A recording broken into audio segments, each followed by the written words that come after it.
Welcome everybody to the second day of teaching independence, bridging the communications gap.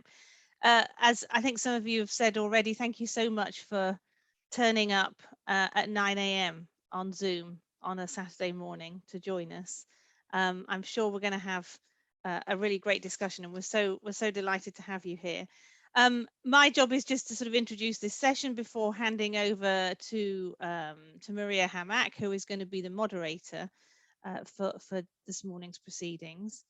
And I just wanted to start off by highlighting some of the things that we ended up talking about at our round table last night that I think might be themes that we can carry on through to today. I think what I learned certainly was that there are a lot of practical issues as well as ideological ones, such like the always resurfacing culture wars that are involved in this question of bridging the communications gap between educators and the public when it comes to the revolutionary era. And I think one of the other main take-home points that I thought was important was the necessity of creating a usable past, of giving students and the public information that they can use and the tools that they can use to create their own explanations of what happened in the revolutionary era, rather than falling into narratives of good people and bad people and good events and bad events. So I hope that today we'll be able to build on those issues, and I'm sure, of course, we'll be raising many more, that all of which we intend us organizers to use as the basis for developing this this project over the next few years in the run up to 2026. So I think, as Lynn and I have emphasized to everybody before, this is an experiment, and we hope that it's the beginning of something. And so what we talk about today will be really useful, you know, will be the foundation of what we do going forward. And so this morning in Monuments and Memory, we're going to be exploring ways in which public monuments and the places and spaces in which they exist shape memory and are themselves shaped by the understandings of history. Before I hand over to Maria, I just wanted to thank Lynn and John and Adrienne Whaley as well, and Jonathan Zimmerman and everyone else who's worked so hard to put this together. I'm sure we're going to have a wonderful conversation. I'm going to hand it over to Maria, who is going to moderate. And Maria is one of our postdoctoral fellows at the McNeil Center for Early American Studies. Thank you so much, Emma. I am very excited to be here, and it is an absolute pleasure to just be here on this beautiful Saturday morning. So thank you all for being here. We have two amazing speakers that are going to take us away into this, or take us into this wonderful conversation. And so I'm very excited to hear what they have to say. But before I introduce them, I will give you a little bit of housekeeping. I will introduce each speaker very briefly and give them about 15 minutes to present each. Then after both presentations, we will have about a 15-minute Q&A before we go on a short break of about 15 minutes. So we will break around 9:45, and then we will start again at 10. So without further ado, I will introduce Laurie Allen and Lightning J. Very briefly, Laurie Allen is the founding research director and senior research advisor for Monument Lab, as well as co-editor of the National Monument Audit.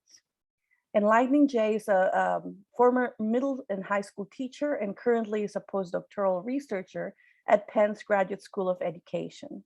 And so thank you so much again for being here. And we can start with Laurie Allen. You have 15 minutes to tell us, present your work. So thank you. Thank you. It's a real pleasure to be here, and thank you all so much for joining us this morning. I'm going to share my screen and try going into presenter mode. So give me one moment. Okay, can you all see the slides? Just some Yes. great. Okay, so I'm Laurie Allen. I'm the Senior Research Advisor at Monument Lab, a public art and history studio based here in Philadelphia, where I also live. Today, I'm going to be sharing findings from a report that Monument Lab recently issued, aiming to provide an overview of the monument landscape across the country. Together with Paul Farber, Director and co-founder of Monument Lab, and Sue Mobley, Director of Research at Monument Lab, I co-edited the National Monument Audit in partnership with the Andrew W. Mellon Foundation. Before I begin, I want to mention that a huge team was responsible for this, and I hope that you'll read the full credits on our website. A little bit about Monument Lab. We are a nonprofit art and history studio based out of Philadelphia. Monument Lab works with artists, students, educators, activists, municipal agencies, and cultural institutions on participatory approaches to public engagement and collective memory. As a research and curatorial team, questions are at the heart of our work. We believe that art is critical to how we understand, experience, and imagine the past, present, and future. We believe that wisdom and intelligence come in many forms, and that questions without simple answers can guide us towards greater forms of accountability and coalition building. We collaborate to make generational change in the ways that art and history live in public spaces. Through exhibitions, research programs, and editorial platforms, we have connected with hundreds of thousands of people in person and millions online. In particular, those conversations with people influenced our approach to ask questions of monuments and the people around them, to not accept them as frozen above us in time, but as parts of our civic landscape in a state of constant flux that we have the power to shape, iterate, and grow with. As a country, as you know, we are in an intense struggle over our monuments. This moment of monumental reckoning and reimagining is profound, but it is not new. The evolution of our monument landscape is as old as the nation itself. Monuments are paradoxical. They're central to our consciousness, but they remain elusive when we try to track patterns, themes, sponsors, how they connect together. Monuments are hyper-local, but they're also national and transnational. Monument Lab defines monuments as a statement of power and presence in public that accommodates bronze and marble as well as expressive layers. But for the purposes of the Monument Lab National Monument Audit, we needed to focus in on the kinds of things that would be conventionally described as monument. Despite the intense spotlight on monuments today, though, there is no single agreed upon definition of a monument in American culture. The unstable nature of the term monument is a reminder that the power to convey stories of the past can't be expressed through any single art form, outlet, or voice. The common misconception is out there that there is someone or some central government agency that tracks all of our monuments, that they know what every single monument is named and when it was built and to whom or what it was dedicated. There is no exhaustive list of monuments waiting to be discovered and put into a search engine to find. There is no trove of monument data waiting to be accessed and analyzed. So this audit that I'm going to describe is not a list of every monument in America. I cannot emphasize that enough. What we created is a study set that is large enough to allow us to see patterns and themes. It is a panoramic snapshot and a baseline, a way to see and look to monuments as more than one-off symbols seen in one place at one time, but as a collection that's shaped across generations. So let's get into it. In order to see the overarching patterns and themes to be timely, the audit had to be shaped out of other sources. The audit eventually incorporated 42 separate and representative data sources consisting of nearly 500,000 records, which included, but just to be clear, this 500,000 record set included other public assets such as historic markers, outdoor sculptures, historic properties, sites, and buildings. So a lot of the work that I'll just describe briefly was in moving from that larger group of 500,000 to a record set of 50,000 things that would conventionally be called monuments. So a little bit about the process of how we landed on the study set that we used in the audit. I encourage you to explore it more fully on our website. It's there to explore. The project team of 30 people scoured for sources maintained by federal, state, local, tribal, institutional, and publicly assembled sources. Again, most of these were not designed primarily to track monuments. Among our criteria for inclusion, our team selected data sources because they could be legally used and they were formatted as data. From this 500,000 records, To build the study set, we applied rigorous algorithms to filter out non-conventional monuments, to deduplicate entries, to streamline the records. We iterated, we tested, we tweaked. A large part of the audit was accessing, converting, parsing, and mapping all of this data into a single standardized data set so that we could look across it. From this standardized data set, we looked across it for themes, and we produced a list of the top 50 individuals recorded so that we could ask questions of this data set.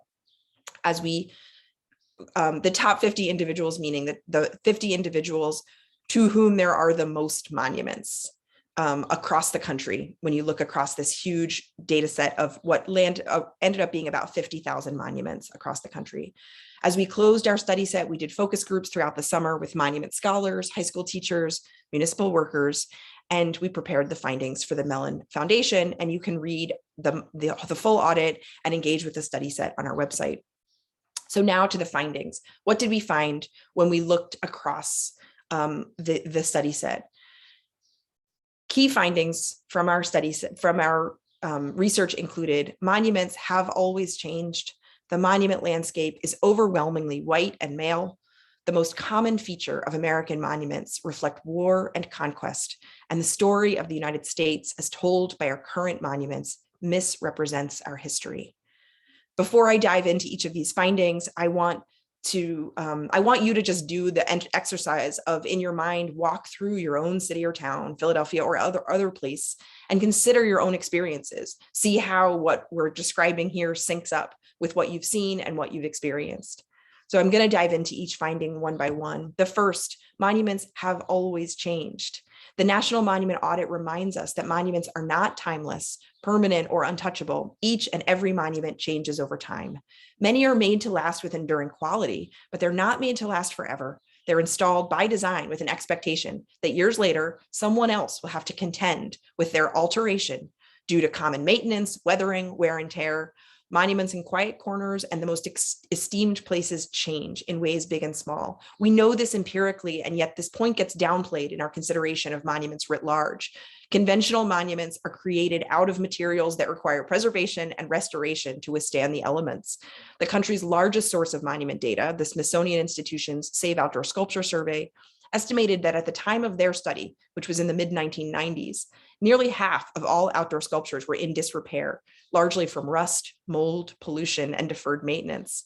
To endure through the changes, monuments require people to provide money and expertise to preserve and repair them. Second, the monument landscape is overwhelmingly white and male. The commemorative landscape is dominated by monuments to figures who would be considered white, male, and wealthy in our common understanding today. You probably already knew that, but we tracked through the top 50 list of individuals recorded in monument data in our study set, and you can look at the full list on our website. But just as an overview, this is a glimpse of who we represent as a nation, not just in one-off symbols, but in repetition over and over and over again. The top 50 represented individuals in our data set include 11 US presidents and 12 US generals. More than a third were born into family wealth. A large majority, 76%, owned land.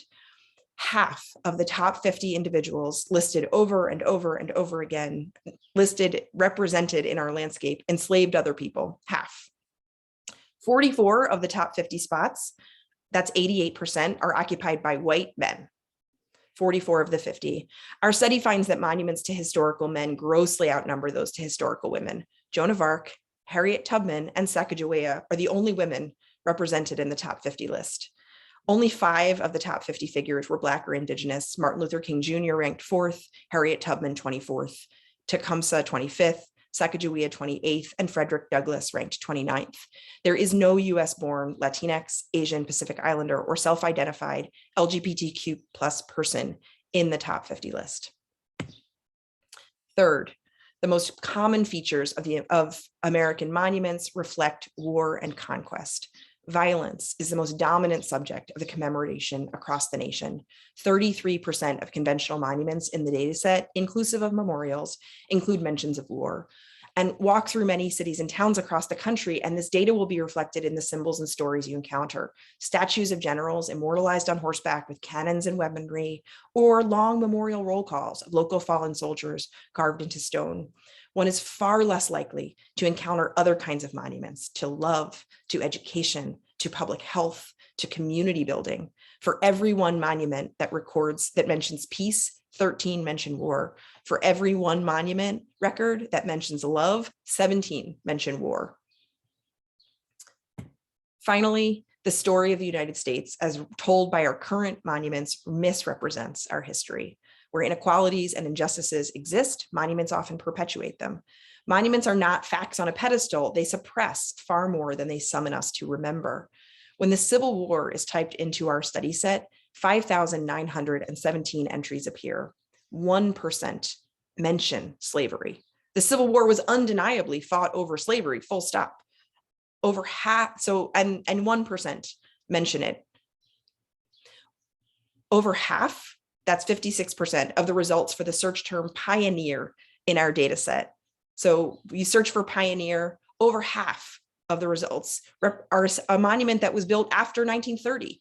They were part of a popular culture myth-making around the frontier and the Wild West, while diminishing the forcible removal of many indigenous communities from their homelands through armed conflict and land dispossession. We have in the audit, we have a call to action following each of these, but for the purposes of time, I haven't gone through all of them, but I wanted to call this one out. Adding or subtracting a few monuments can be profoundly catalytic and meaningful, as you'll hear here today, I'm sure, in local contexts, but it only makes a dent in this larger representation. We have to engage in holistic reckoning with monumental erasures and lies, and move towards a monumental landscape that acknowledges a much fuller history of this country. And I look forward to conversations about how we can do that. In closing, I'll mention two projects that I want people to be, I hope that you'll be on the lookout for coming up from Monument Lab. So I've talked about what we found through the National Monument Audit. And right now, Monument Lab is working on a project that's subgranting a total of $1 million. It's called Regeneration, subgranting $1 million across 10 local field offices that are led by collaborative teams of artists, educators, storytellers, and organizers. Each is working on a commemorative campaign rooted in the living history of a neighborhood, city, or region. Monument Lab's Regeneration opens across the country from May Day to Labor Day 2022, this coming up. And the goal there is to elevate the next generation of monuments that reckon with and reimagine public memory. And then in closing, I'll mention just one other project for this audience in particular. This is a project that we launched in 2020 called Field Trip. It's a guide for anyone, and especially for young people, to explore the monuments in their own community, to ask questions and engage in their own reimagining. It's a PDF that you can basically print out, and it invites you to ask questions of the monuments. You can use it in public spaces. You can use it using Google Street View or something like that. And the idea is in inviting everyone, but especially inviting young people to think about the monuments. And I just love this prompt here. Find a monument that just depicts a single person. In the circles above, write down some of the people who would have made this person's work possible. Anyone who might have been associated with them, took care of them, collaborated with them, or on whom they depended. So I think I love this project. I wasn't really involved in it, and when it came out, I was really thrilled. So, and this is a great tool that Monument Lab is for one of many for sort of rethinking what we see in our monument landscape. I'm really looking forward to the conversation, and I want to thank you all for your time and attention, and looking forward. Thank you so much, Laurie. Actually, you had a minute left, so but I'm very excited for the Q&A. I think we will leave the questions until after Lightning Jay's presentation. So, Lightning, are you ready? Hope so. I can't see you on my screen. Okay, now I can see you. Okay, wonderful. I was trying to stop. Take it away. Great. Hi, I'm Lightning, and I'm very excited to talk with you all today. And I want to acknowledge that I'm a teacher, and so my work involves translation, moving things into the realm of students' discussion.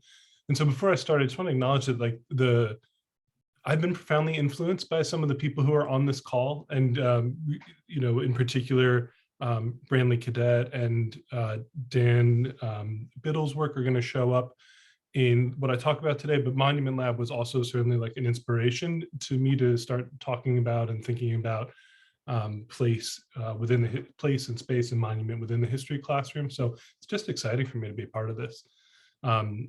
At the end of the Monument Lab presentation we just saw, there was my favorite piece, which is If They Should Ask, which is a bunch of pedestals, because the artist explained it, they're empty, there are pedestals with nothing on top of it. And the artist explained it as being, apparently Philadelphia has no statues of women from Philadelphia. We have two statues. One, I think, is Joan of Arc, and the other is a Quaker from Boston. So those pedestals were inscribed with the names of notable Philadelphia women, if they should ask. So anyway, I found inspiration in that. I want to talk a little bit about this translation work, which is taking this to students and making this kind of thinking accessible to students. And it begins for me with a question, which is just, where is history? Where do we find or see history? And there's a lot of answers to that, right? Like we know that the shape of the land is history, that history is actually dictated by the space, the way that people live as a response to the land itself. And then we also know that history is in the way that people shape the land, that we live in the first gridded city in North America, those of us who live in Philadelphia. And the interaction between humans is this imposition of history upon land and upon space. And Philadelphia wears its history really proudly. If you Google Philadelphia history or use Yahoo, I don't care what search engine, you see our physical representations of history. We got these buildings, we got these bells, they're great. So history is what's imposed upon the land as well. And history also is the way that the land influences, and then the impositions upon the land influence the present. So if we look at the way that we have shaped cities and neighborhoods, those continue to resonate today in a variety of ways. And we can note that. And sometimes history is just putting a plaque up to say something happened here. But sometimes history becomes self-reflexive. And that's what monuments are interesting to me, because it's a space where we tell the history to ourselves. It's this commentary that extends beyond place. And as you walk around the city, you may notice the way that the city is telling its history in any of these levels. And that's a problem for teachers, because teachers, we have to start with, what are we even going to teach? We have textbooks and standards and administrators who have opinions on these things. But I don't think that is actually where we need our grounding to be. We need our grounding to think about what about the past do our students need to know? And to me, that answer emerges from this connection between the past, the present, and the personal.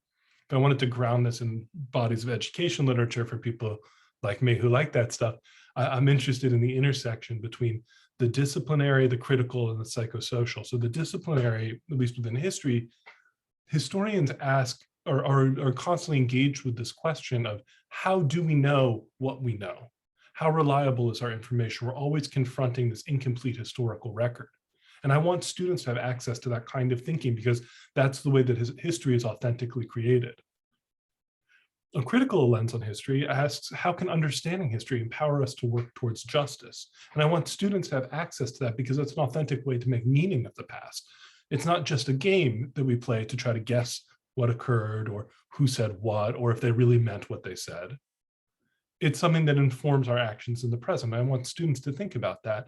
And the psychosocial lens, which is how does thinking about the past inform who we are? I want students to understand that they are stepping into a moving stream, and that the history doesn't just wash over them, but it's something that they interact with. They can go with or against the currents, and that will build different muscles, the different directions they choose to swim. So that's a big task, figuring out what to teach and figuring out what's going to target all of those things. And it's a big task for elements of history that feel really remote 100 years ago, or in the case of the Revolutionary era, 250 years ago. So how do we identify what to teach? And then how do we move this in a way that's accessible to students? I'm going to use an example from a curriculum that I created about Octavius Cattle. Octavius Cattle lived, we can call it 150 years ago. It's not exactly right, but it's close. And I wasn't from Philadelphia. I'm still not from Philadelphia. I've lived here for 6 years. And I didn't know who this man was when I moved here. But I was lucky because I stepped into this historiographic moment where who he was 150 years ago was being recreated. And I was lucky to notice it because in 2007, this was the monument to Octavius Cattle in 2007. The man's, there was actually a pretty large civic project to identify even where his grave was. He was sorry, for context for people who don't know, he's been called Philadelphia's Martin Luther King. If it's a helpful concept, he led a nonviolent movement to desegregate public transit in 1860. So forget about 1960. He's a century earlier. So and that's only a small piece of what Catto did. But in 2007, this gravestone was put up. They called him a forgotten hero. There had to be this broad civic project to even find where he was buried. But the history didn't sit and leave him there in that forgotten space. In 2010, we have a biography, which I highly recommend to anyone who's interested in this topic at all.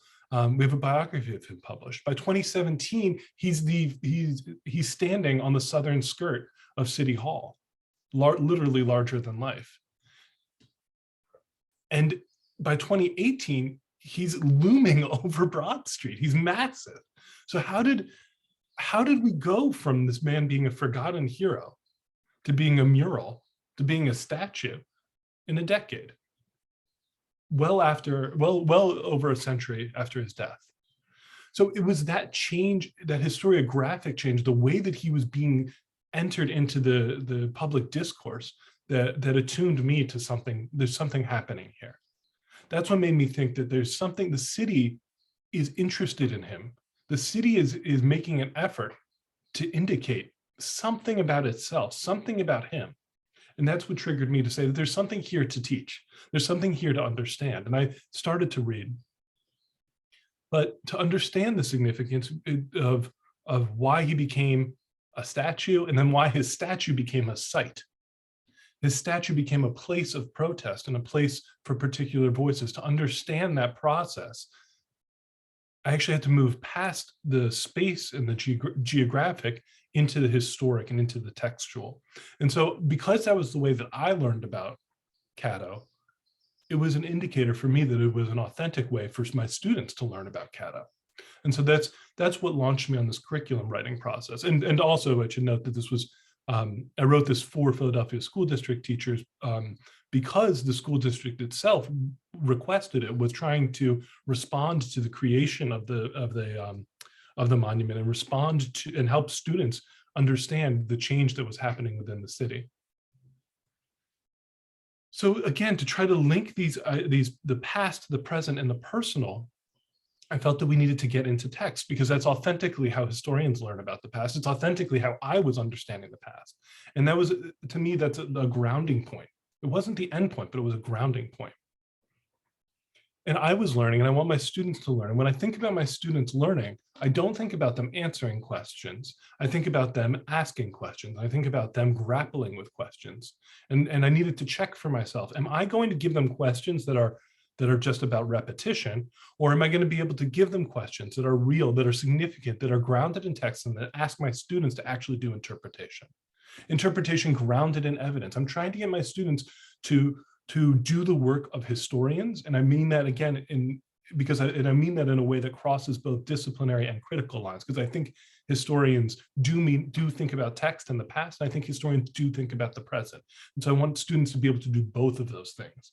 A lot of times I think our history instruction asks students to think about the past or the present, but I needed to find a question that would unify the past and the present. I began this work by trying to get into text, by trying to give students an opportunity for inquiry and dialogue, and to bridge the past, present, and personal. So I want to talk about curriculum. What I did is I built 4 sets of document-based lessons. And lesson 1, the question was, how free were African Americans in Pennsylvania prior to 1860? So trying to build up the context of what Catto was experiencing. And I thought about this both in terms of the historical thinking skill of contextualization, and also I was informed by the critical race theory concepts of the permanence or normalcy of racism. I then constructed a second lesson. This is a sequence of 4 lessons I'll take you through quickly. Lesson 2 asked why, again, building up that context, why did riots in Philadelphia often target African Americans? As I learned about this, I realized that this is actually the creation of the Philadelphia that we know today, because there was such frequent violence against African Americans and immigrants in Philadelphia that there had to be a dissolution of the distinction between the city and the county. And places like Fishtown and Northern Liberty stopped being a town for fish, I assume, and started becoming part of the city of Philadelphia. And again, I was drawing from both historical thinking goals of sourcing and contextualization, and also thinking about race as a social construction. I'm actually going to return to that lesson in a moment. Lesson 3, I shifted my focus to Catto explicitly. I felt like I built up this context for where he lived, and wanted to talk more about who he was. So I asked about this question of how were the Philadelphia streetcars desegregated? And as I got students thinking about contextualization and historical causation, I tried to play against the question of, was Catto this kind of proxy for Martin Luther King, as he's often portrayed? Was he this kind of charismatic single leader, or was he part of a milieu? How did the work of Black women in particular support desegregation? How did they interface with the white political elite? And so that's where this idea of interest convergence comes out. But I was trying to, once students understood the context, I felt that they could understand the person and the actions. And then finally, I asked about why was Catto killed? And so looking at his death, he was murdered returning from voting in 1871. So across these 4 lessons, in each lesson, I was trying to get students into a space of inquiry and a space of discourse. I wanted to give you a sense of what one of those lessons might look like. So this is the lesson on riots, and I gave students 3 different documents, all of them modified and made readable for roughly a 9th grade student. The first document came out of the Pennsylvania Freeman, which was an anti-slavery newspaper written primarily with white authors. And it made the argument that riots were the spread of widespread, they didn't use the term systemic, but widespread racism. I then tried to complicate these ideas by giving students documents such as W.E. Du Bois, a section from W.E.B. Du Bois's book, or the contemporary biography of Catto, that complicated these arguments, that moved students from thinking about kind of individual or at least a group's racism into economic competition that exacerbated that racism, or even the ways in which political parties used economic competition and racism to maintain their own power and to play the interests of African Americans off those of immigrants. I wanted to give you a sense of what I'm talking about when I say a document. This was one of the documents. So it's heavily excerpted, and for every document, I give students just enough to kind of get the argument and get some of the flavor of the history. And I always provide at the bottom, a source that gives students context for what they're reading. And the goal is to open up this discussion. Even just pulling out a couple of quotes like this would be enough for students to start making an inquiry and start making a connection. Once we had completed this 4-lesson sequence, I felt that my students had substantial knowledge of the past, but I didn't feel that students had really achieved the goals of talking to the present or doing the work of understanding the personal. So I pivoted here from thinking about the past into how do we make this matter? How can we take the thinking about the past, which I think is rigorous and exciting, and I'm proud of my students for tangling with complicated sources and ideas, but how can we make it public? How can we make it explicit? How can students present this? And you're about at 15 minutes, Lightning, just to let you know. And so that's when we returned to the monument and looked at the we took time to look at the representative language of monuments. We looked at some of the Monument Lab work as well as the Cattle Monument, and asked students to design actually a supplement to that monument. How else could this story be represented, and what other ways could they engage in this conversation and make themselves legible publicly? So I appreciate the time that I've taken to talk about this specific example of the way that we can use monuments to trigger both textual but also personal work. And I think that there's potential to use some of these instructional principles in a variety of circumstances. So thank you for your time. Thank you so much. These have been phenomenal presentations. Thank you, Laurie. Thank you, Lightning. You've given me a lot to think about, and I'm sure the audience as well. And so before I open it up to, well, I'm going to open it up to questions, but I did have some questions that I want to ask, if that is okay.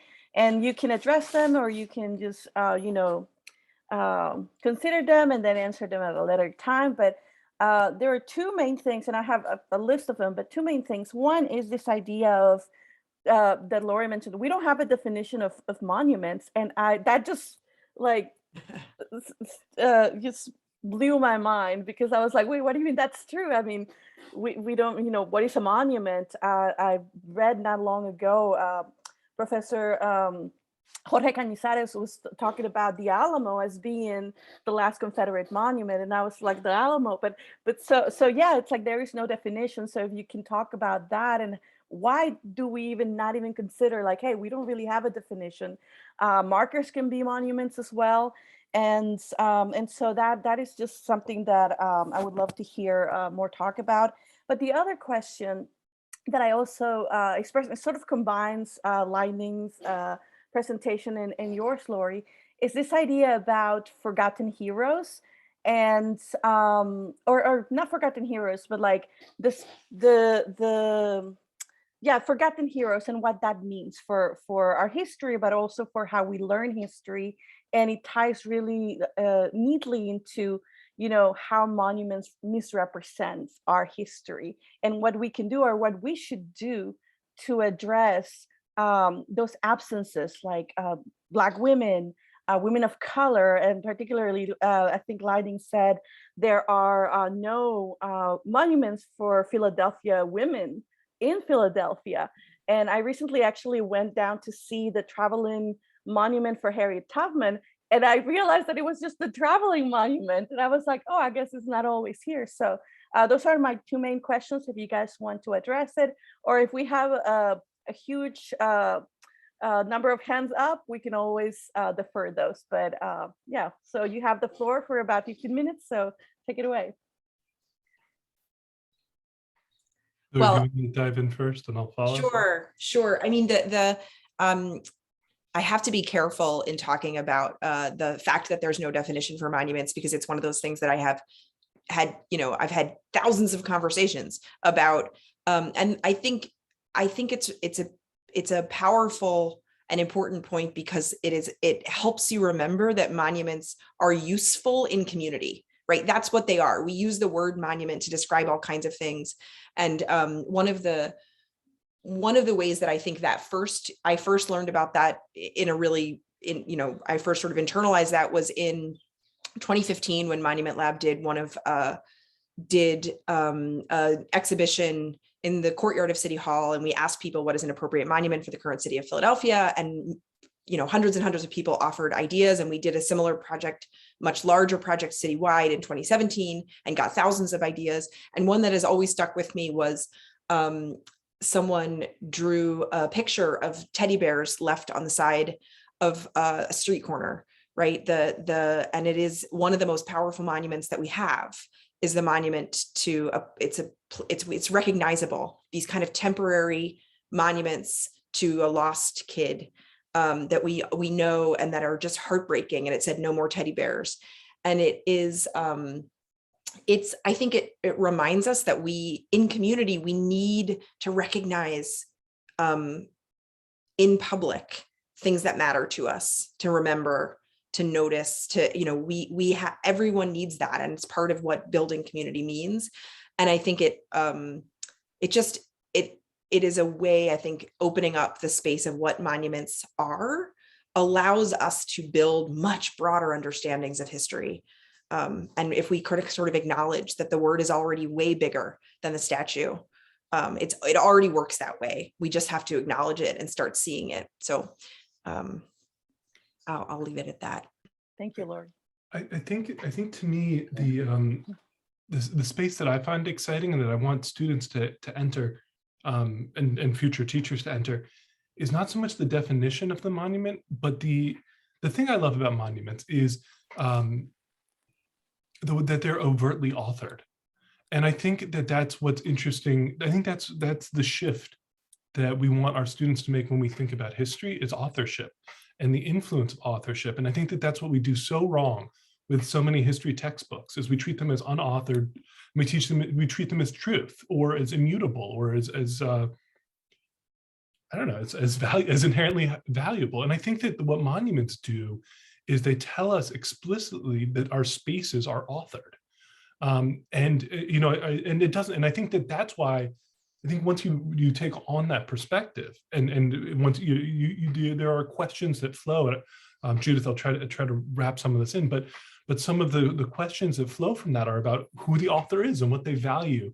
I used to teach in Brooklyn, in the neighborhood that has the highest density of public housing in the United States, and so there's this and that was the framework that we used to teach our whole kind of mid-century 20th, with eighth graders. We talked about, I had an American history class for eighth graders, and we talked about, like, this neighborhood is so authored. Like, just look at the towers. Somebody came in and put 20 identical towers here, and who and why and what does that do? And particularly, for my students who are living, the majority of whom were living in these towers, because it's a neighborhood school. Everyone walked to school. Or what does that mean to be here a half century later? And this signature, someone's signature, is written across your neighborhood. To me, that's the shift. That monuments are really powerful, because they're the honest part of that. There's usually a signature at the bottom of the monument. And when we start understanding that, that's why I placed in this unit, like, this broader, we tried to pivot into these questions about what monuments stay up or come down. The disingenuous nature of that conversation is the way in which it often treats these monuments as geographic features, like that's what the center of the town looks like, and I think once we engage with this work as authored, then that's where we give the transfer over to students. And to Judith's question in the chat, I wanted to talk, I wish I'd gone further with that and given students more opportunity to explore that. It was something I was still developing for myself and my own understanding. But that's a kind of thinking I was trying to open up. And Brandley, it was interesting because students developed a kind of an array of responses. Some students wanted to have pamphlets. It's interesting the way in which we kind of mimic what we've seen. So their concept was, well, there should be like a very small textbook next to the statue to explain to people. So I thought that was like a very concrete idea of that. And then there were other ideas that moved a little bit more to expression. So someone they worked in groups, but one group of students had talked about installing a mirror so that when you went, you could see yourself being part of it. So we've had a couple different teachers use these materials, and they've come up with different stuff. I don't know, I just talked for a long time, and thank you, Lightning.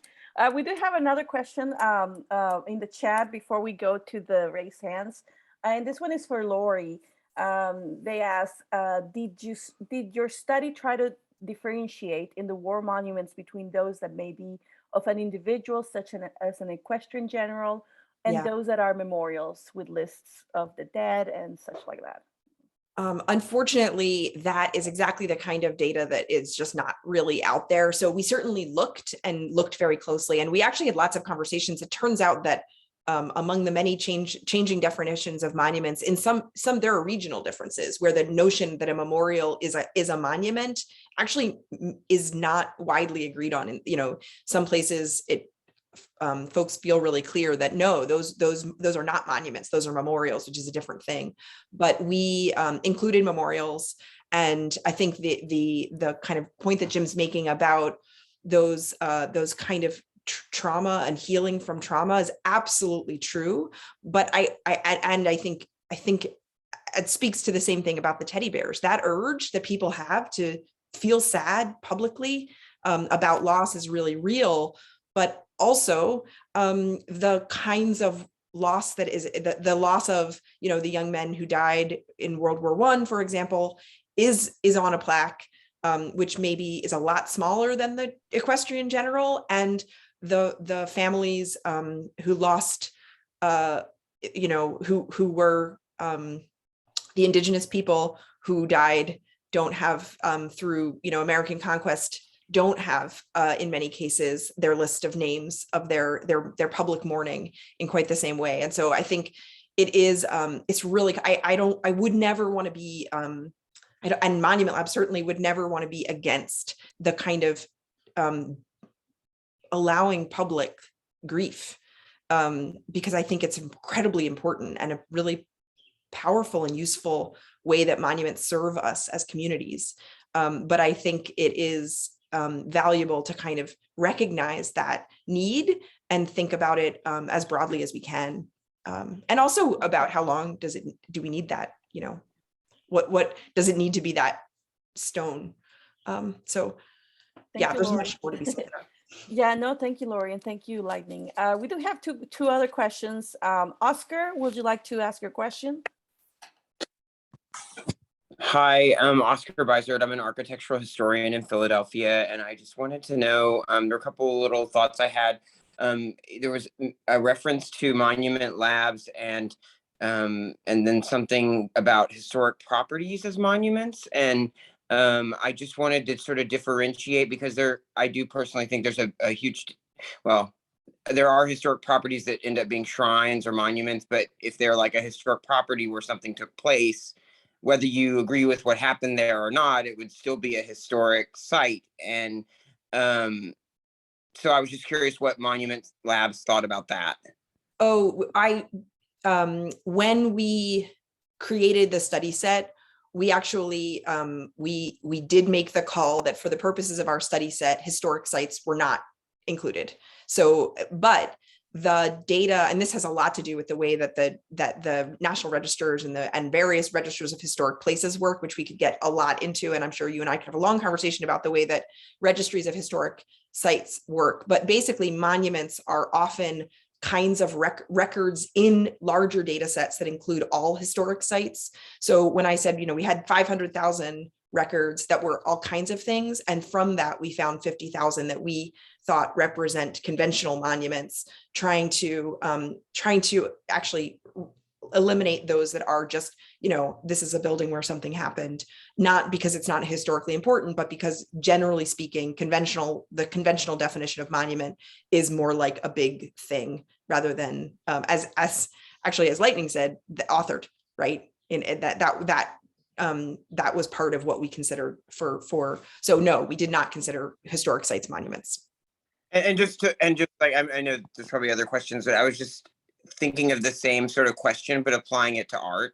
Like, where does the monument, there might be an argument that, we have a million statues of George Washington, and then there are some of those that are actually just more of a work of art than maybe a monument, so, is that something that was thought about at all or discussed? Not just about George Washington. That was just sort of he's probably number one on this. Yes, we had every iteration of conversation about what is and isn't a monument, and it was really tricky. And right, is abstract art a monument?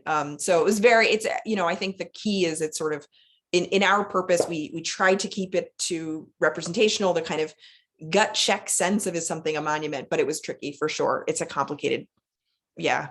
Thank you so much. We have one more question and we have about 2 minutes or less, actually a minute now. So if you want to ask your question, Beth, real quick, and maybe, before we take a break, and then we will take a break between 9:55 and perhaps 10:05 so that we can have about a 10-minute break. So go ahead, if you can address it and ask it in a minute. All right, thank you. I'll keep it quick. Thank you both for this really fascinating conversation. And I should say, I work at the Penn Museum. My background is in Roman archaeology and history. And as you, Laurie, you were sharing the monuments, I was thinking a lot, like kind of checking off in my mind, Roman monuments.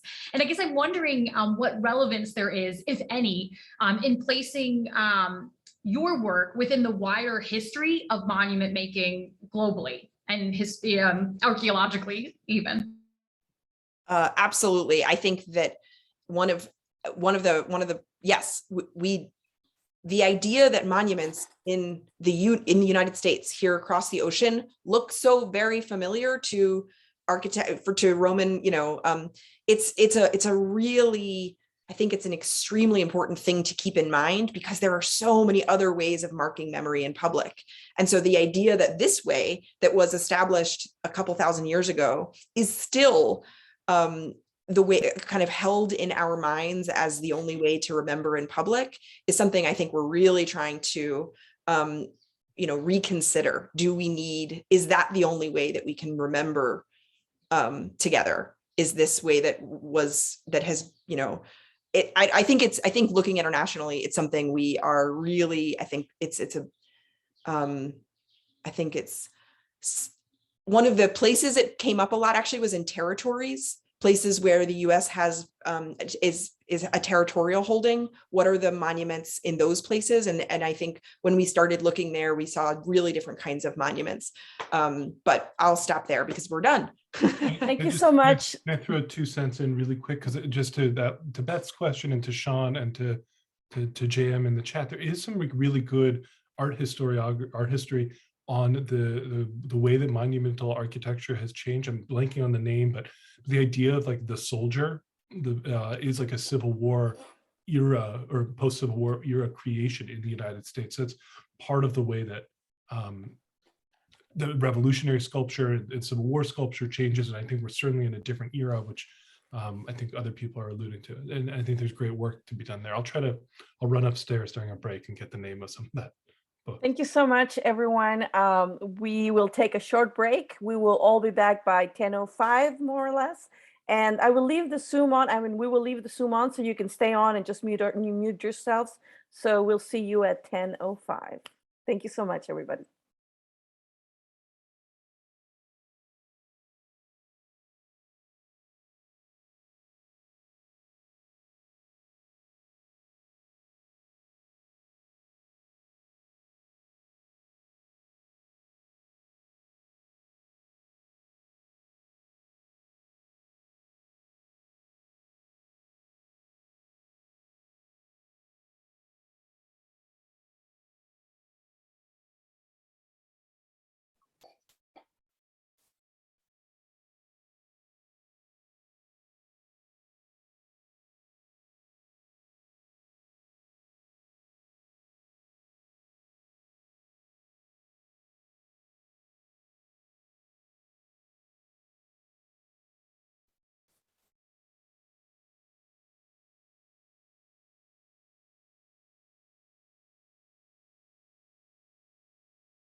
Hi, everybody. I'm not really sure I can see who's in here, but time is of the essence. So we're going to start with our roundtable. Can everybody hear me? I'm not sure why I can't see. Yes. Okay, wonderful, wonderful. Okay, so we're going to start. Thank you everybody for coming back. This roundtable will run until about 11 a.m. And I will first introduce all of the roundtable presenters or participants, and then I will give each of them about 5 minutes to present. Then after everybody has gone through, we're going to open it up for conversation and questions. And then around 11 a.m., we will take another short break and come back to breakout sessions around 11:15. If you have any questions, please drop your questions on the, for housekeeping, on the chat, and I will try to answer as much as I can.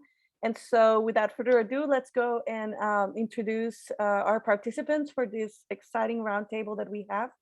So I will start. I will introduce all of you first, and then we can go with the 5-minute presentations for each. So we have Dan Biddle or Buttle. Please correct me if I'm just butchering your last name. Is a journalist and co-author with Murray Dubin of Tasting Freedom, Octavius Cattle, and the Battle for Equality in Civil War America. Brantley Cadet, or Cadet, again, please let me know if I'm not saying that correctly, is a classically trained Haitian American sculptor and artist. He created the Octavius Cattle sculpture on the north side of Philadelphia City Hall. Kenneth Finkel is a professor of history and American studies at Temple University. Kessia Ridgway is a history and anthropology teacher with the Philadelphia School District. And Inga Safran is a journalist and architecture critic with the Philadelphia Inquirer. And thank you so much for being here. And I can't wait to hear all of your presentations. So if you want to take it away, Dan, we can start with you. I think you're muted. And now I think I'm unmuted. Can you hear me? Yes. Great. Now we can. Yes. Thank you very much for that introduction. I really feel humbled to be part of this group. You know, great scholars like Mia Bay and Lightning J and Ish Jimenez, who spoke yesterday, and a great sculptor, Brantley Cadet. I loved what Ish Jimenez said to us yesterday about how he likes to tell Philadelphia School District brass, don't send more textbooks. The textbooks not only tend to exclude this history, but they make it boring. And I loved how Mia Bay used the words of James Baldwin, who said that if we really learned our American history, we would find it more varied and more beautiful and more terrible than anything anyone had ever said about it.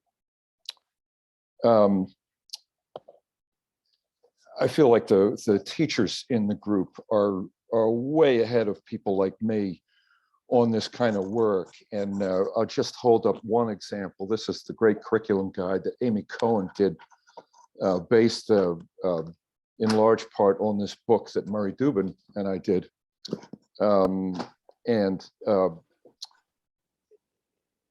Amy loves to dare teachers and students to take this history and engage with it in ways similar to what I think Keziah has done so well at Northeast High and what Lightning described with his students. I think it's up to all of us not only to fight the laws that would censor or sugarcoat this history, as we talked about a bit yesterday, but to make it more beautiful and more terrible and more compelling to students. And I guess I have found in my own experience, even once we sort of accept that challenge, it is so easy to fall back into assumptions and stereotypes. I know I first imagined some of those great Black women activists of the 19th century like Hetty Reckless that Keziah can teach you about, or Carolyn LeCount. As members of the elite, as free and well-educated and far removed from slavery. I was so wrong. Carolyn LeCount's father was a cabinet maker and undertaker who used his wooden coffins to hide fugitives from slavery.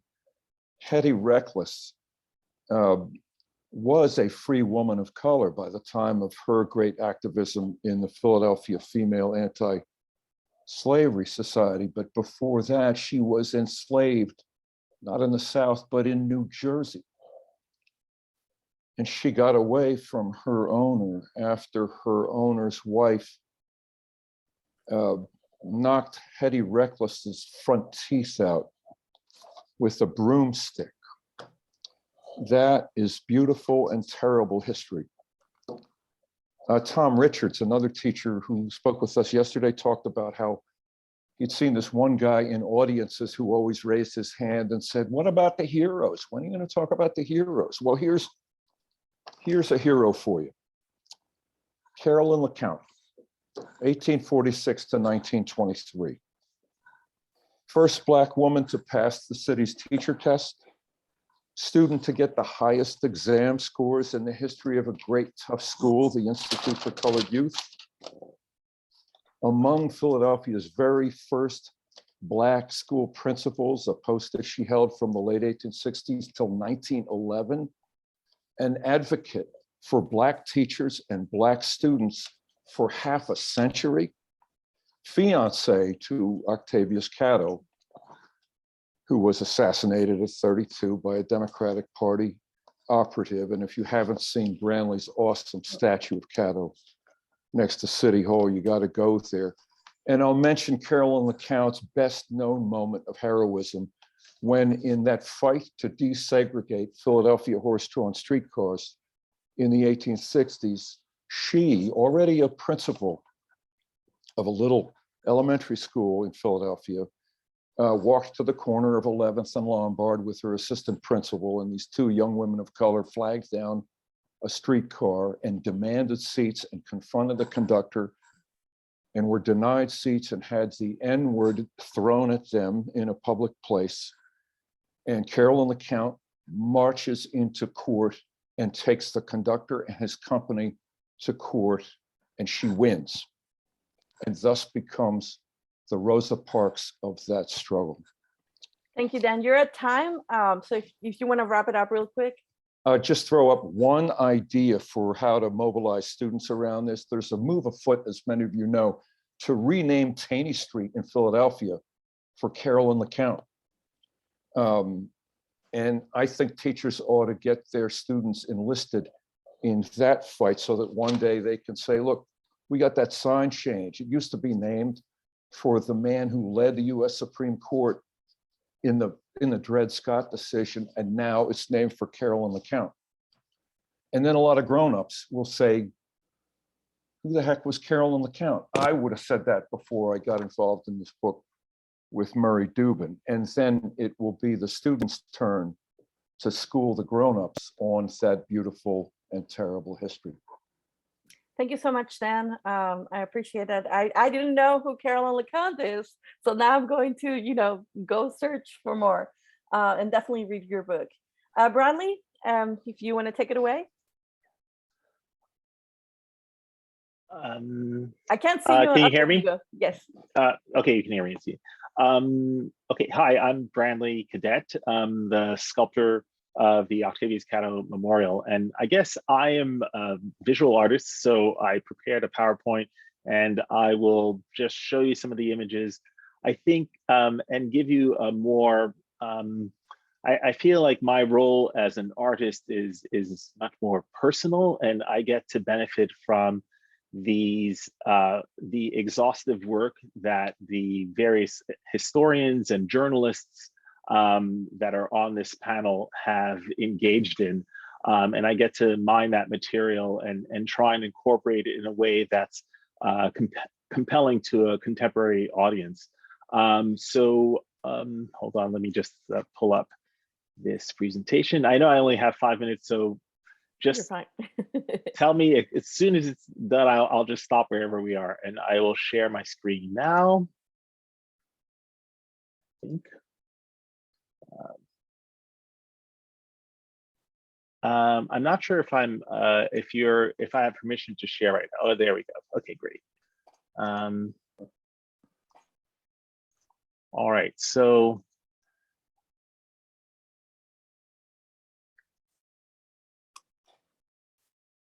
all right, we can see. Okay, great. Okay, so basically, I see myself as someone who is sort of a mercenary, an artistic mercenary, and my role is less about.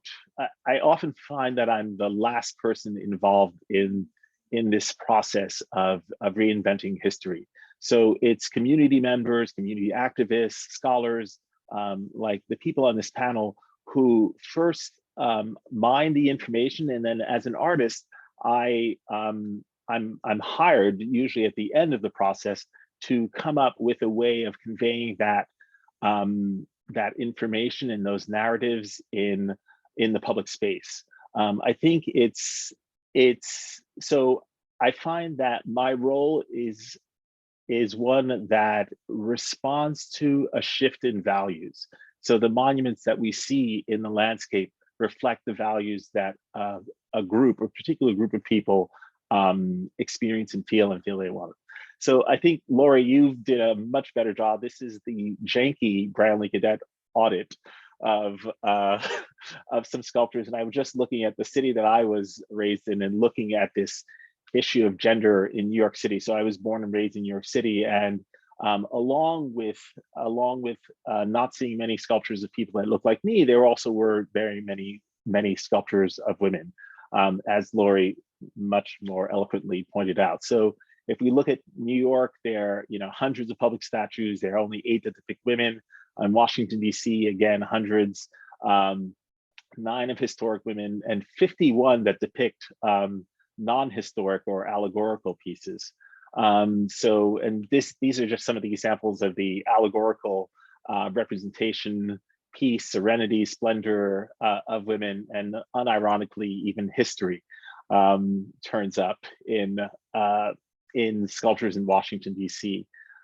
So what I tried to do is to take sort of these historical documents. So for the Adam Clayton Powell Jr. Memorial, I think the book I relied on the most was Will Haygood's King of the Cats, where he described the life and times of Adam Clayton Powell Jr. And I also read Adam Clayton Powell's autobiography, where I found this quote, press forward at all times. So Adam Clayton Powell was first a minister in Harlem, and he became a legislator and then became head of the chair of the House Education and Labor Committee. And so I found this quote that sort of drove the design, press forward at all times, climbing towards that higher ground of the harmonious society that shapes the laws of man to the laws of God. So putting aside the issue of separation of church and state, I thought this was a quote that really captured Adam Clayton Powell Jr. as a minister and as a politician. And I used that to sort of drive this design. And as far as some of the historical reference in the monument, there is a listing. So this text is a listing of all the legislation that he introduced when he was head of the House Education Labor Committee, anti-poverty acts, equal pay for equal work, some bedrock legislation that I think a contemporary audience could come to appreciate. I think this history was lost, and hopefully the monument starts to bring some of his accomplishments to the fore. As far as you're almost out of time, but you can wrap it up. Yeah, go ahead and wrap it up. So a similar process went on with Octavius Cattle. I could, again, some of the books that were mentioned, but we will just leave it at that. Thank you so much, Branley. I feel so bad for interrupting every one of you, but I do want to keep hearing more. So, but I guess this is the Q&A that will be where. Okay, Kenneth, do you want to take it away? Sure. So I thought it would be a good idea to, and I'm sharing the screen here, to look at one particular grouping of figures in Philadelphia, of statues, of monuments. The equestrian statue goes back a long way, and it's been mentioned, and just to look at the cluster in Philadelphia. Okay, trying to figure out, there we go. And there are about, a dozen or more. Here's some of them, about half of that dozen. It's something that we could learn from by spending some time taking a look. One of the things that comes up immediately is why. And we have the fact of history that the men on, in particular generals, if not emperors, on horseback project a kind of authority, certainly power, strength, hierarchy, and so on. And so adopting that or bringing that forward thousands of years into the 19th, 18th, 19th, and even 20th century. We're lucky enough to have a study done of equestrian statues that catalogs almost 1,200 of them around the world. George Washington appears on horseback in many, many cities throughout the country, and we have one in Philadelphia that was unveiled in 1897. It was not far from where it stands originally. It was unveiled at the Green Street entrance of Fairmount Park, but here it is across from the steps of the Art Museum. And it's quite a complex piece. It's also about 100 years after the idea was put forward. Continental Congress had actually approved the idea of an equestrian statue of Washington, and an Italian sculptor came forward with a design, tacked it to a wall in a hotel near Independence Hall. But unfortunately, we don't know what it looked like. But he did write about it, and in the National Archives, there is a letter that explains what it was. And it was to be, as you read here, this monument to the memory of the nation. And there was going to be Washington on this horse atop a rocky summit that would in all be 100 feet tall. It was below Washington, there would be a series of allegorical figures, liberty arriving by chariot, driven by Saturn, poetry, history, as well, valor in striking down despotism. And you would have Apollo and Cleo and Neptune, and it just went on and on. And well, I think you can probably guess this never was made, right? And it, as I say, it took about 100 years for Philadelphia to have its equestrian of Washington. And other cities got it sooner. What Philadelphia did get in its very first equestrian statue was St. George and the Dragon. And that was at 13th and Arch Street, and that can be found on Martin Luther King Drive today. It was moved to Fairmount Park at one point. Of course, it's been mentioned a few times, Joan of Arc, who lives, and she also has been moved at least once, or from her original installation. We have Medicine Man in East Fairmount Park, not exactly in a prominent place, but it was quite an event when that was dedicated, and needs to be worked on, needs to be better understood, as does the Cowboy, which was unveiled in 1908 by Frederick Remington. He had done many smaller pieces. In fact, you could find one of his cowboy figures in the Oval Office in the White House, not now, but under previous presidents.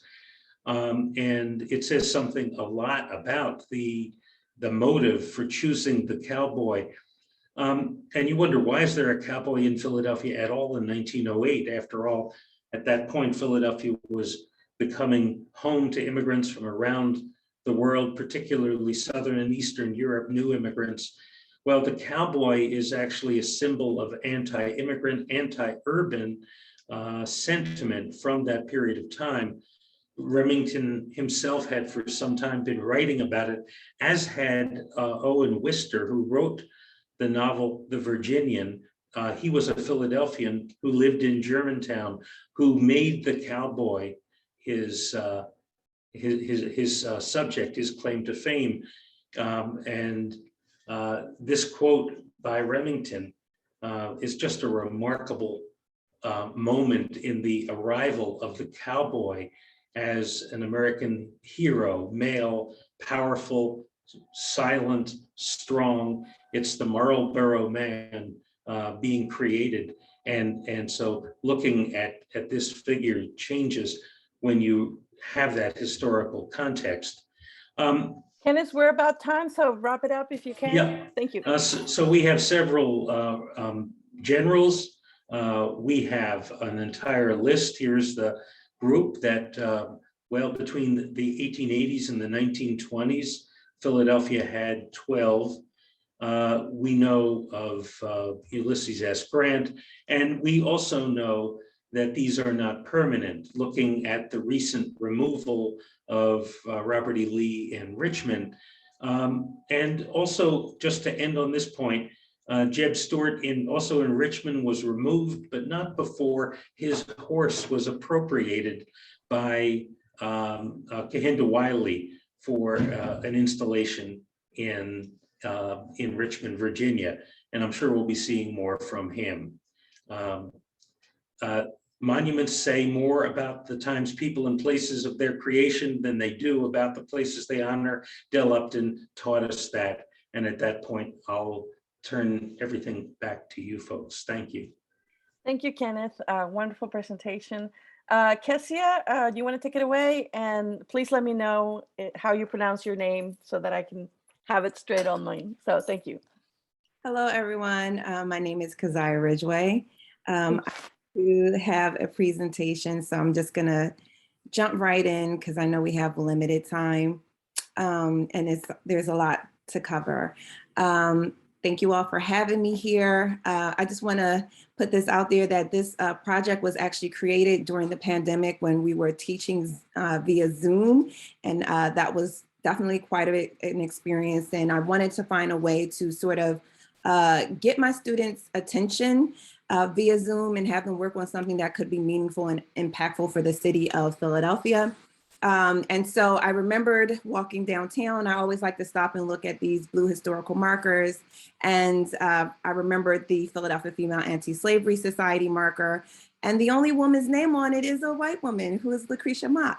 And though she was amazing and a great abolitionist and advocate, she was not the only one to found the Philadelphia Female Anti-Slavery Society. So just a little bit of background for those of you who don't know about PFAS. It came out of a meeting of abolitionists in the home of a very wealthy cell maker, James Fortin, whose home is still in Society Hill. William Lloyd Garrison came here and founded it in his home in 1833. Women were not allowed to speak. Lucretia Mott was there. She was allowed to add like a little comment and some recommendations for the Constitution Amendment. They loved it so much and suggested that she start her own organization. Like, we don't want you here, but you can start your own. And on December 9th, there was a meeting that happened with Mott, Charlotte Vanden Fortin, Margaretta Fortin, Harriet Fortin, Sarah Fortin, and 18 other women in a Quaker schoolroom. And thus the Philadelphia Female Anti-Slavery Society was created. As I mentioned, the Fortin sisters, as they are known as, were among the founders. Harriet co-chaired PFAS's anti-slavery fairs. Margaretta was one of 14 women who drafted the PFAS Constitution. They traveled on behalf of PFAS and therefore and also served on the governing board for 2 years. So this is what we did. I had a student teacher at the time, Emily. She also helped with this project. So we divided each class into 5 groups. The class that would create a petition, the class that would create a letter to Mayor Kinney, the class that would create a letter to Governor Wolf, and then the class that would take care of social media. They had to come up with videos and Instagram posts, etc. And so what we did was we picked the best ones out of each class, and we chose them to create the petition. We actually used all the petitions from all of the classes and combined it into one petition. And then we just chose the best letters to Kinney and Wolf, and also the social media posts. So you can actually visit the Instagram page. It is, we wait for it to load. NEHS FM class. They did a phenomenal job with creating these images, talking about the women and the projects. And there is videos that they created that is posted on Instagram. And they also came up with a petition, which can also be signed right here. And this was really important for students because while they were doing it, they also conducted a lot of research on the Black women who are a part of PFAS. I already mentioned the Fortin sisters, Grace Bustillo Douglas, another great Philadelphian and Black woman abolitionist, Sarah Mapps Douglas, Hetty Reckless, who was also mentioned earlier, Sarah McCrummel, and we talked about Charlotte Vanden Fortin. So a lot of time and effort went into this project, and the students learned a lot about it. As a result of this, we are forging ahead with actually filling out the application to get the plaque changed. And we're going to be creating a GoFundMe. There's a core group of students that are going to continue to work on this until they graduate. We're going to create a GoFundMe to take care of the application fees. And I just want to give a shout out to these 5 students from Central High School that did this work on the plaque, from Masterman, about the Black student walkouts that created the African American history course in 2005. This was in 1967. As you know, Black students were beaten and arrested for protesting their school buildings and not having Black history. And these 5 amazing students, Mia and Aiden, and I forget the rest of them, they did a lot of research, over 100-page application filled with research. They submitted it and they finally got a plaque that is located at 2100 Winter Street, which is right next to the Franklin Institute, which is located right there. It's now a loft, but this used to be the school board building. So I think I'm almost at time, but anyone who has information, please feel free to email me at keziah.ridgway@gmail.com. Thank you so much, Keziah. I appreciate that. I can't wait to ask you questions. So we'll go to our next speaker now, Inga. Hello, everyone. And I'm very honored to be here. This is not my regular subject. And when Jonathan Zimmerman invited me to be on this panel, I tried pretty hard to get out of it. But if you know Jonathan Zimmerman, you know that I obviously, I was no match for that. So I figured I would use my experience as a newspaper reporter in the former Yugoslavia and the former Soviet Union to offer a non-American perspective on dealing with difficult public monuments during a time of societal change. So when I had this idea, this was before the Russian forces invaded Ukraine, and now we have this terrible 19th century war being fought with 21st century weapons, and that somewhat changed the context of things I wanted to say.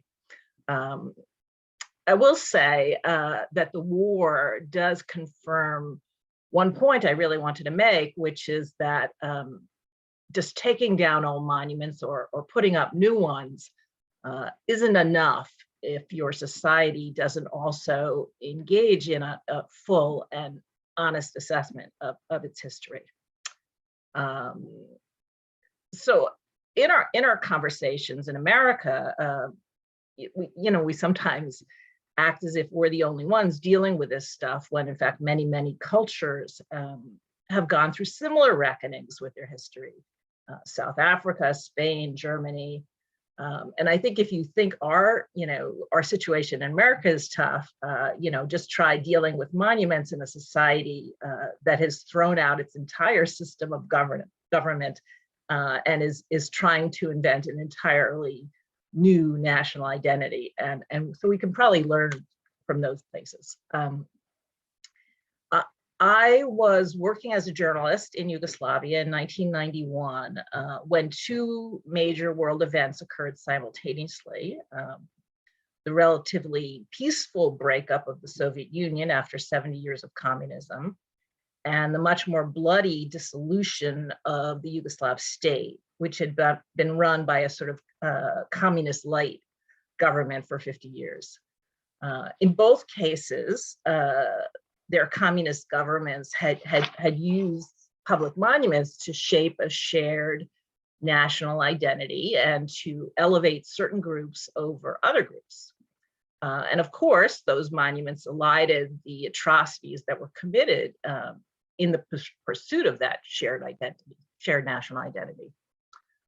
So when their governments collapsed and these unspoken histories were suddenly in the open, people very naturally took out their anger on the monuments of the old regime.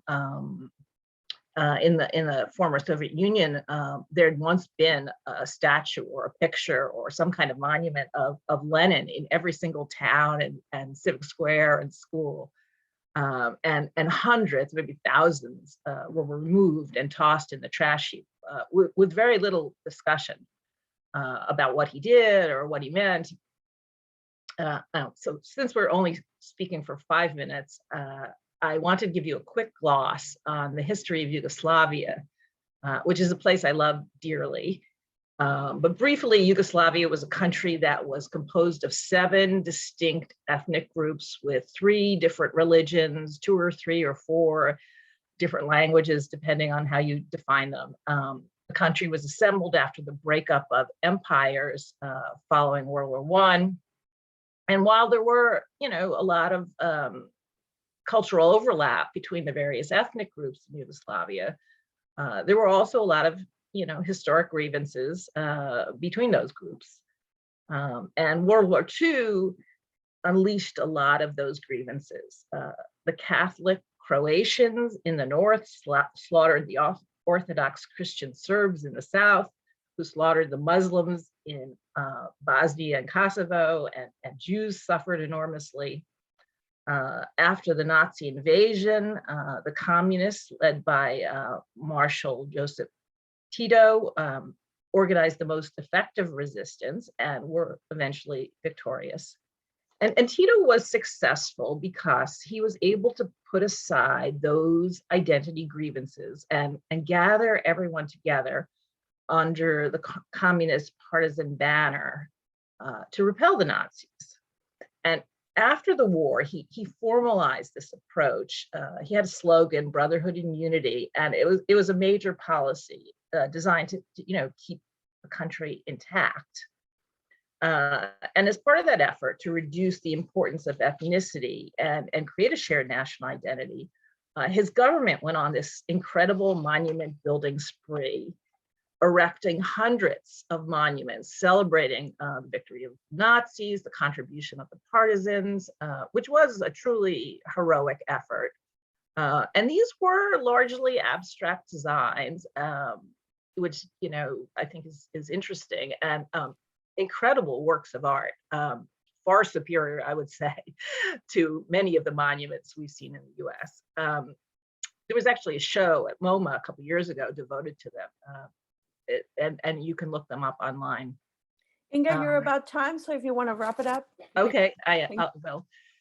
So Tito's brotherhood and unity policy worked pretty well for a while, tamping down a lot of resentments. And evidence of this was a tremendous amount of intermarriage between ethnic groups in Yugoslavia.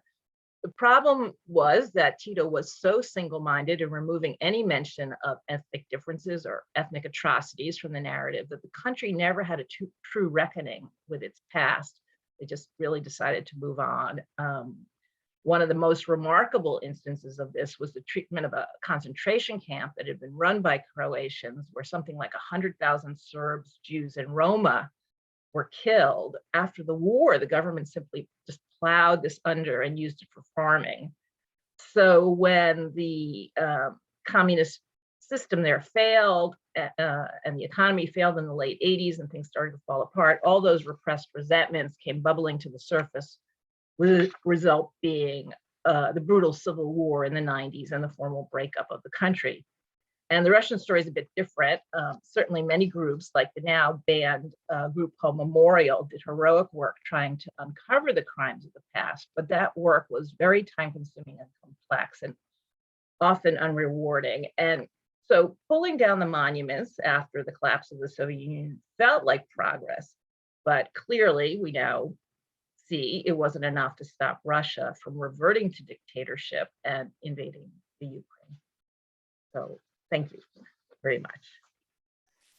Thank you so much, everyone, for this exciting presentations. And what we will do now is open it up for questions. Please raise your hand on Zoom, or you feel free to also put your question in our chat. And I can also read them as well. So we will go with Q&A up until around 11 a.m. and then we will come back around 11:15 for our, so that we can go into breakout sessions. And we have a wonderful group of facilitators that will be, facilitating those discussions in the breakout sessions. So, we have some questions out there. I also have a few of my own, but I'll leave them for later. Let me see if I can see. Amy, you have a question? Yes, I do. This has been so great. And Keziah, you almost made me miss the classroom, which is hard to do. But I just wanted to say, I know that the Pennsylvania Historical and Marker Commission, they are actively revising their the wording on markers that don't fit with kind of current day understandings of inclusiveness. So I was wondering if you've talked directly to them at all, and also that apparently they're now paying for much more of the markers. So the fundraising may be well within your reach. So we haven't reached out yet. I actually just, y'all know, like this year's just been like really crazy. So Northeast especially was hit really hard the first couple of months of returning back from Christmas break with COVID. So we're kind of like just getting our feet under us and just being in person. So I have just reorganized the group of students that are going to be spearheading the project. And so that's going to be their task, to actually reach out. I want them to really be hands-on and do as much of the work as they can so they can see what this process is like. But I'm going to have them reach out via email to the society, to the organization, in order to get all the information that they need to move forward. Excellent. Thank you. Thank you so much, Amy. We have Sean. Hi there. Thanks to everyone. This is really fascinating. My question actually comes to some extent from the comments that Thomas Richard made yesterday about the need for heroes and the tendency for monuments to depict and celebrate individuals. I'm wondering if some of the teachers might comment on how students respond to depictions or celebrations of individuals versus something like the lynching monument in Alabama, how the pedagogical challenges might differ. And for Branley, I wonder if you might comment on the importance of the human form in monumentalizing history and the work that he's done. Thanks.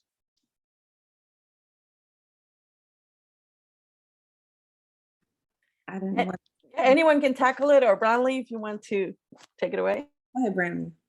Okay, I thought the teachers were addressed first, so I was waiting. So as far as tackling the human form, I'm sorry, I was waiting for the teachers to respond. So can you repeat your question, my question? Yeah, sorry about that. I mean, the question really is about the depiction of individuals in monuments, and so I think for teachers versus say something more abstract like the lynching memorial, what are the sort of pedagogical differences in sort of teaching, and how might you approach it differently? And then for you, Brantley, as an artist, I think the human form is important to you, right? So how and in what ways might that be the case? And I don't know, would you embrace the challenge of a non-anthropomorphic memorial if asked to take it on? So I'll respond to that. So first of all, one of the things I love about the 21st century is that we live in a time and an environment where there is an acceptance of a plurality of artistic expressions, both the abstract and the figurative have space to coexist simultaneously. That was not always the case. And as far as human representation is concerned, one of the things is someone who's a Black person growing up in the United States, I absolutely saw very few representations of people that looked like me or some of the heroes that I had growing up. So I think there is, and even the slides that Laurie showed, and the few that I showed, when you consider all of the great achievements that you even learn in school, that have been documented of not only people of color but women and just our overall history in terms of the subjugation of peoples in this land. So very little of that is represented in the human form. So I think there is a little bit of a balancing that needs to happen in the human form. I'm not saying that it needs to happen exclusively in the human form, but just to wrap it up a little bit, I know that when I was installing the Octavius Cattle Memorial, it was being lowered, the sculpture was being lowered onto its plinth, and there was a gentleman stopped by, he was riding his bike along, I forgot the name of the street, and he just shouted out, he's like, "A sculpture of a Black man in front of City Hall, that makes me want to do better." Because at the time, Octavius Cattle was the first sculpture sort of depicting an individual historic African-American. And I think that the ways in which we connect to people as people can't be undervalued. So I do think it is important, but who we end up reflecting and depicting, I think, has room to grow and expand. Thank you, Brantley. Educators, teachers, go ahead, you have the floor. Well, I was going to jump in and say, I don't know if it's necessarily a difference for my students. I think it depends on the students, and it depends on the statue and the monument that they're viewing. But I do agree that it should be something that teachers are introducing their classes to. I remember taking a group of 145 children to the African American Museum of History and Culture in DC. And it was a surreal moment walking into the Emmett Till exhibit in particular, and to fight back my own tears. I just talked through the whole process of what happened to him, and just, it really hit home for my students because they're that age as well at the time. And I remember it was so powerful that all of my students began to cry. And so I don't think that it really matters, even when they see photographs of lynchings, that it affects them. So the visual aids and the visual representation is extremely important. And really, really quickly, when you think about the fact that I have a lot of Latino students at Northeast High School, they don't understand those who are of African descent. They are of African descent. They don't believe you. And I remember one of my Brazilian students, when she went with us to the African American History Museum, and the part where it talked about how many Africans were taken to Latin America and in particular Brazil, she walked over to me and she was like, Miss Ridgway, come look how many African people were taken to Brazil. You were right. And I was like, I know. So I think that having these monuments and these museums and these visual representations of history not only affects kids, but it also gives them a way to connect in a way that a teacher or written word can't do. Can I offer just another, like a little bit of a synthesis, or I want to highlight something that I noticed about Keziah and Brandley's comment, which was the role of schema, that in both of you talked about having a schema for students and being productive, that their schema for a memorial is interrupted. That seeing a Black person in a memorial form interrupts the form of the schema of memorial. And I wanted to return to the initial question. I think that for students, that disruption is the space of where pedagogy begins, and that when there is not a disruption, I think that students have a schema for what monuments look like. And if the monument looks like a monument to them, there is no question and there is no learning. So I think that, like what Ken brought up around the cowboy, for example, my students would walk past that. It wouldn't register to them because it doesn't trouble their schema for what it's just a monument. And so there's been a lot of talk about the importance of human representation, and particularly of not white humans representation. And I think that is true, but I also think that there's something about abstract memorials that also interrupt that schema in a different way, that can be provocative and in a different way. So to me, I just wanted to say, like, that's kind of for educators. I think that's the rule for me, is making students realize that something doesn't fit. Even I think students could learn a lot about a super racist cowboy, but they have to first realize, like, hey, it's odd that we have a super racist cowboy. And Ken, you framed that by saying, like, there shouldn't be cowboys in Philadelphia. There were no cowboys in Philadelphia, so it's strange that a statue of one is here. That it begins with how can we create a problem, or and someone brought up Kehinde Wiley's work, which is such an inversion. It's like, take the Napoleon statue, but like with Jordans. So that interruption is the space that I think memorials can become pedagogical.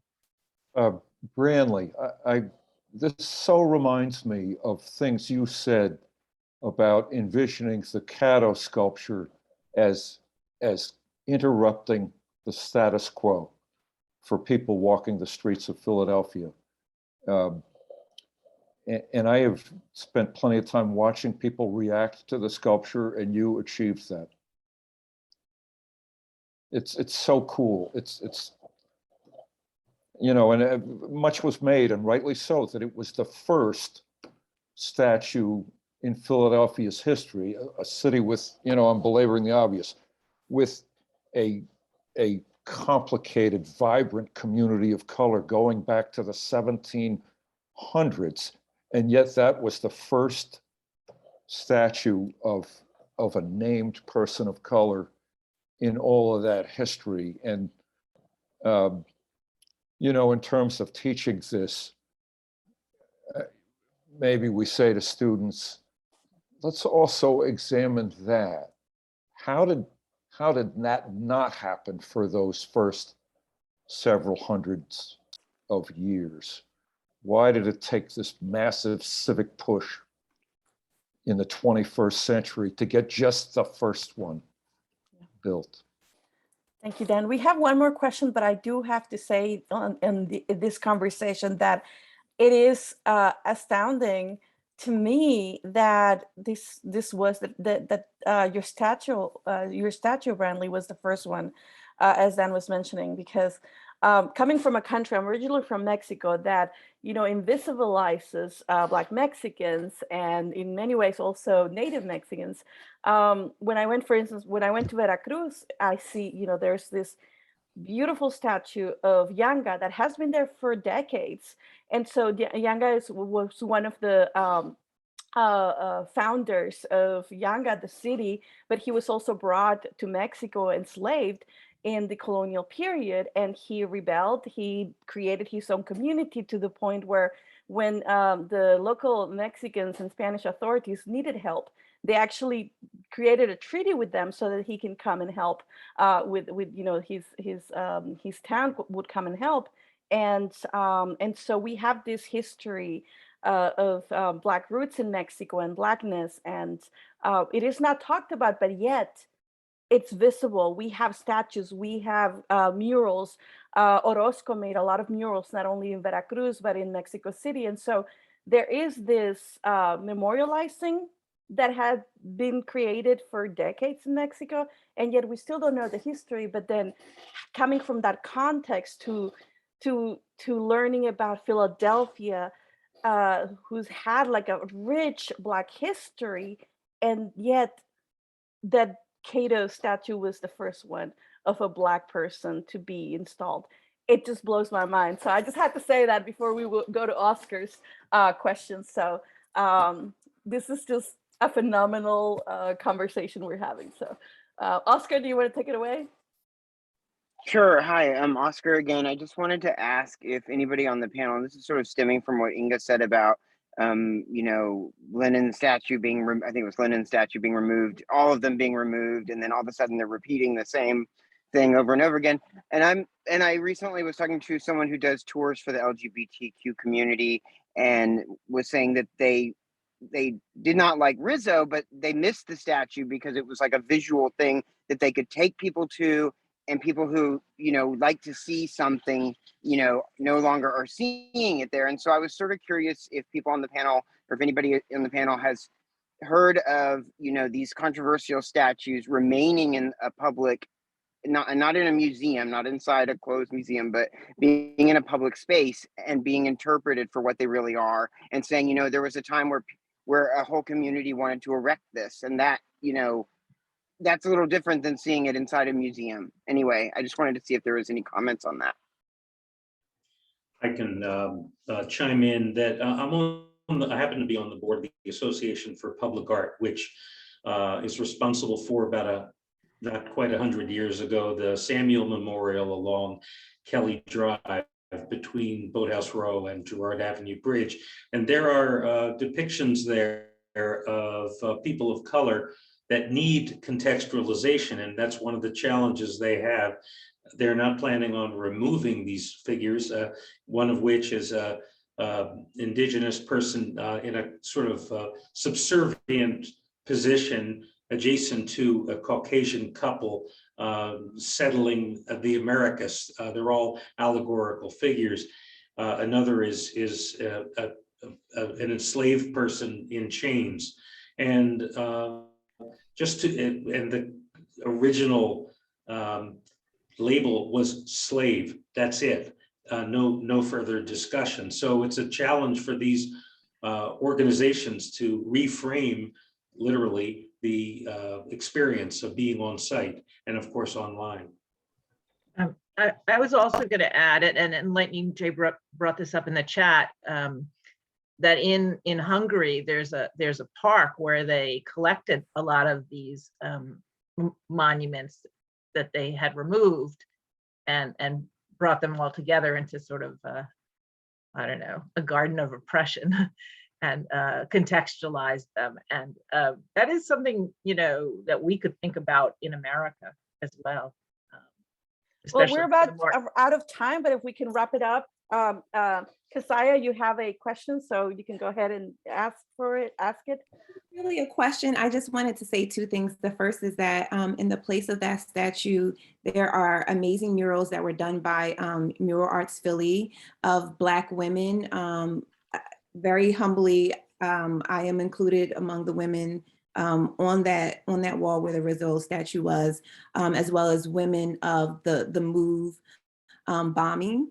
And Crystal Strong, who is a professor at the University of Pennsylvania. So there is something else there. And a challenge to anyone who would want to visit would be to try to figure out who those women are and why they were important enough to put on a mural.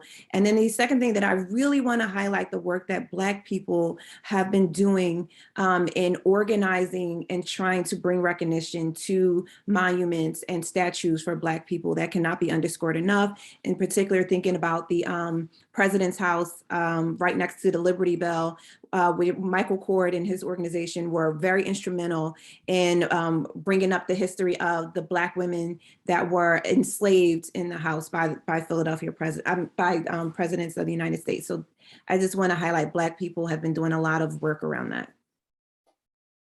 Thank you so much for this phenomenal conversation that I wish it didn't have to end. We're going to take a break of about 15 minutes. We'll come back at 11:15 and we're going to be sent into breakout sessions. We definitely have a full house. I'm so excited about the conversations we all had. So we're going to be breaking for lunch in a few minutes, but I'm not really sure. Lynn, are we having a brief conversation before noon or just wrapping it up? Yes, I thought if the facilitators might want to just talk about one thing that came out of their session, that would be great. Wonderful. Facilitators, take the floor.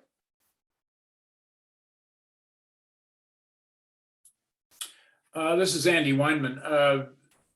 One of the points that was made by several of the people in my breakout session was something that I hadn't thought about. I'm coming at this from a very inexperienced point of view. As I explained to the people in my breakout session, I was grateful for their teaching me things in our little conversation. But one of the points that was raised was that you learn as much, if not more, about the times in which monuments are erected. And you learn as much, if not more, about the politics and the social feelings and the sociology of a time than you do about the person or persons depicted in the monument. And I hadn't really thought about that. I thought that a statue of Joan of Arc was about Joan of Arc, but it's not. It's about what the city of Philadelphia was feeling about itself. I've always maintained that architecture shows how a culture feels about itself. And I never extended that to monuments, but now I shall. That's what I was taught just now. If I could follow up, we had a really fantastic discussion about quite a few number of things in our group, but one that really stuck with me was this discussion about monuments and violence, and about their either representing violence or the violence of them of sort of actions being taken upon them. One of our members raised the issue of the sort of repeated defacing of the memorialization for Emmett Till in Mississippi. And so just thinking through the ways that violence is memorialized in these sites, but also can be used against these monuments, and even thinking about whether we want to frame the removal of these monuments as a violent act or a sort of contest or rejection of the violence that they embody or represent. So that was just one of the sort of great discussions that we had, but we had a multitude of them, and I think the group was all better served for it. I can just add, we also talked about a number of things. I'll just add that one of the things we talked about was the use of phones and other digital technologies like augmented reality as in terms of creating monuments of a kind. And I think the group was talking about, on the one hand, these can be great tools, especially when changing the physical environment just isn't possible for a number of reasons. And on the other hand, possibly some challenges with the phones and some downsides, like with in terms of access that not everyone has, and the certain technological limitations. So both the pros and cons of these augmented reality monument spaces we were talking about. That sounds like a great opportunity to kind of piggyback off of what you were saying, Francis, because one of the final points that came up in our discussion was kind of the idea of like, are we living in a post-monument kind of era? And, what other kind of alternatives are there to monuments, and kind of like what is their place within kind of like our ongoing future? But one of our our team members was, talking about, augmented reality and virtual reality, and the opportunity to almost like take the presence of a monument, or rather an individual, and kind of like place them within a time and space in which they would have existed. And although he was trying to make his point, Branley, within like the last 60 seconds that we had, it struck me as an opportunity to deliver a greater level of kind of authenticity to the instruction and kind of the experiences we're trying to provide for students in many cases. So it seems like an opportunity that is ripe for additional development going forward in the future, which sounded really exciting to me, because while looking at just like a bronze cast statue might not be exciting to some students, I know that sometimes, as we discussed, like abstract ones can be more thought-provoking. And then so the potential to add another layer of complexity to what has historically been, in many cases, like a very static kind of representation of a moment or individual in history seems exciting.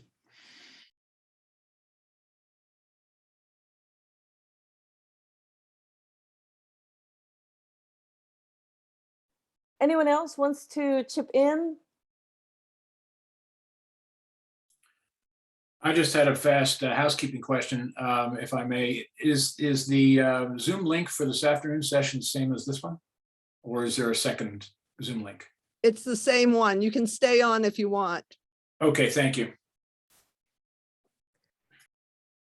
Thank you. I just also want to say that throughout the conversations that we've had today and in the breakout session that I was part of, the threads that come through and through is this idea is like representation and misrepresentation, and how we can utilize those two, or addressing those two, to not only teach about monuments, but to ask questions of why is it important that we do this, and how to do this, how to address, how to teach, and also how to provide support for K through 12 teachers. And particularly one of the comments that was brought into the session that we had earlier, into the breakout session, was we didn't have any K through 12 teachers or educators in our breakout session.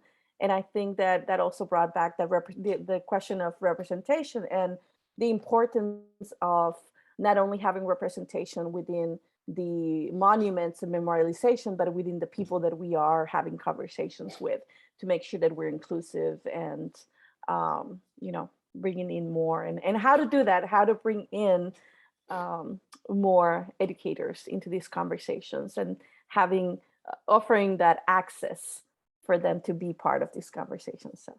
So with that, any other questions that anyone may have before we break for lunch? Someone said, yes, we have more educators. Oh, we need more, yeah.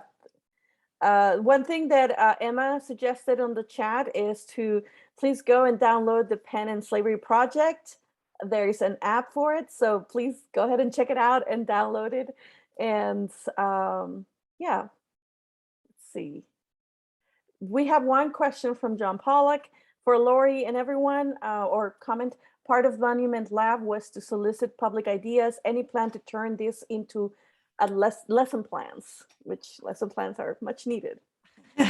I will, I can't speak for Monument Lab's plans as a research advisor at this point. Monument Lab has so much going on that I know they're working closely with educators on all kinds of stuff and all kinds of things. I think there was a roundtable for educators, but there's so much incredible work already going on around monuments. I think, I don't know that Monument Lab has a plan for that. I can't speak to it, but I think as we've heard from some of the educators already today, there's so much going on.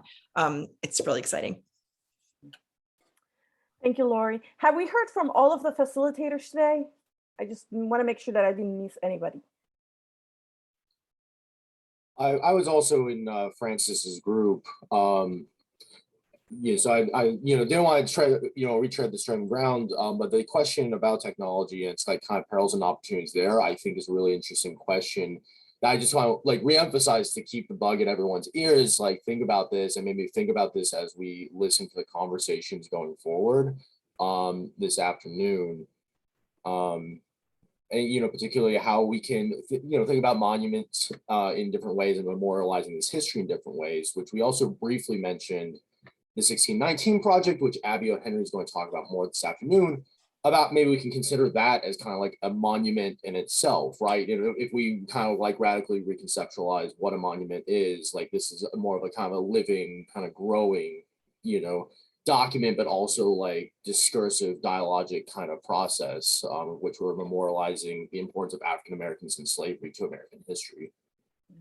No, that's a very important point, this idea of reconceptualizing what a monument is, because it ties to the conversations that we had earlier, or that we were brought up earlier with our presenters and roundtable participants. The idea, like I think Laurie brought it up, there is no definition of what a monument is, and so it can be, statues, it can be